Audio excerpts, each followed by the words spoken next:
bisnis kecil membuat laporan keuangan bulanan untuk mengecek apakah pengeluaran sesuai rencana.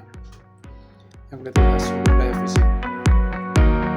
Fokus pada barang dan alat yang digunakan seperti mesin, komputer, dan bangunan. Manajemen harus memastikan semua alat tersedia, dibayar secara rutin, dan digunakan secara aman dan efisien. Contoh, di pabrik bagian logistik akan memastikan bahan baku cukup dan mesin dalam kondisi baik. Keempat, sumber daya informasi. Dalam dunia modern, data dan sistem sangat penting. Desain sumber daya informatik mencakup pengenalan data, akses informasi, baku, dan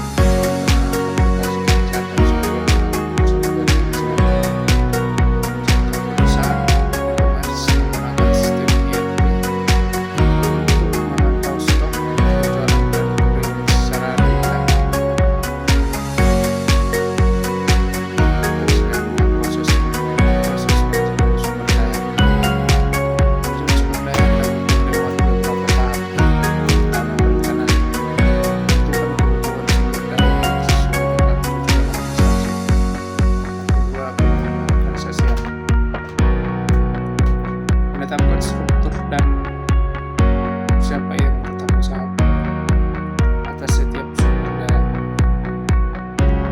Pelaksanaan mengalokasikan dan menggunakan sumber daya sesuai rencana. Keempat, monitoring dan evaluasi. Mengawasi penggunaan sumber daya dan melakukan koreksi jika diperlukan. Dalam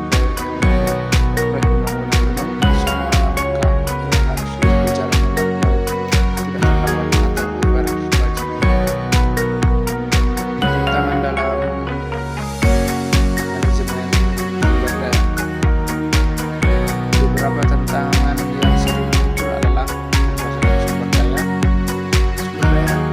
tidak terlalu tersedia dalam jumlah cukup sebentar dan kualitas.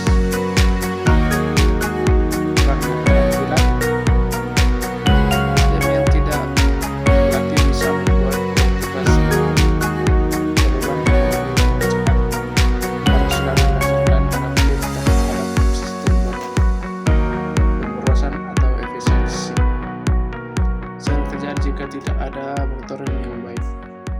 Terus dari tantangan-tantangan ini antara lain pelatihan dan pengembangan SDM, evaluasi berkala, penggunaan teknologi untuk efisiensi, dan komunikasi tim yang terbuka.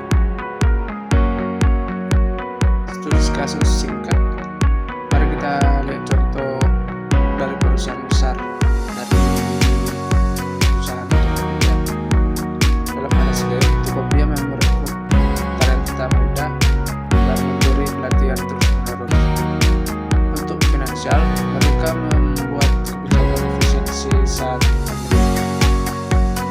Dalam teknologi, Tokopedia mengembangkan fitur-fitur baru berdasarkan analisis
pilihan, tapi sudah menjadi kebutuhan dan kewajiban.